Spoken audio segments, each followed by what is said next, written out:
So I think it is something that is important. As Hannah mentioned, it's likely going to have to come up again next year. I would agree with Hannah that I'm not a big fan of the government entering the private market as a competitor, and what it comes down to is exactly what Hannah said. Thank you, Commissioner Johnson. Governor Dayton. I just say parenthetically, Ms. Nicollet, I think you should, I don't decide who's in the debates, but I think you should be in the other debates. I think it's well established that the Independence Party is one of the major parties in the state, and Mr. Horner participated in all of our debates 4 years ago, and I think you should be afforded the same opportunity. Going back to the question at hand. All right.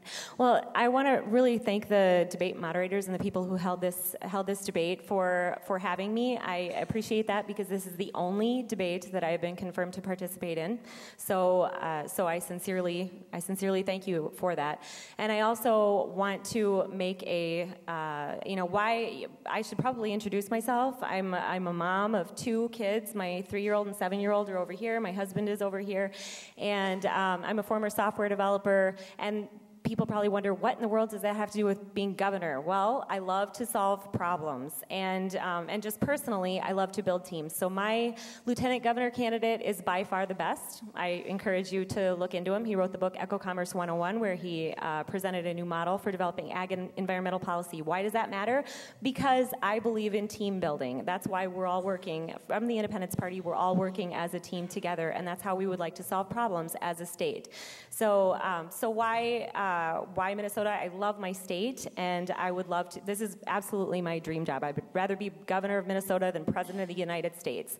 And as such, I think that we can work together much better than with the special interests. I believe the Independence Party needs a voice in Minnesota because we represent the people. We truly do. You know, when 68% of the people said that they wanted the Viking Stadium entirely privately funded, what about entirely privately funded do legislators not understand? And when they can't get it passed via a referendum, then they have backroom deals. And when they had, if they were, if you have more than 4 people in a meeting, then you're subject to open meeting laws, so they only had 4 people in a meeting. And when the press came to ask what they were doing, they said they were talking about fishing regulations, all to give us what we didn't want. And so if you shouldn't need a high-paid lobbyist, whether you're a child and you need child protection, you're being abused, you shouldn't need a high-paid lobbyist to represent you at the Capitol. In my administration, you wouldn't. Thank you. Thank you. Thanks very much.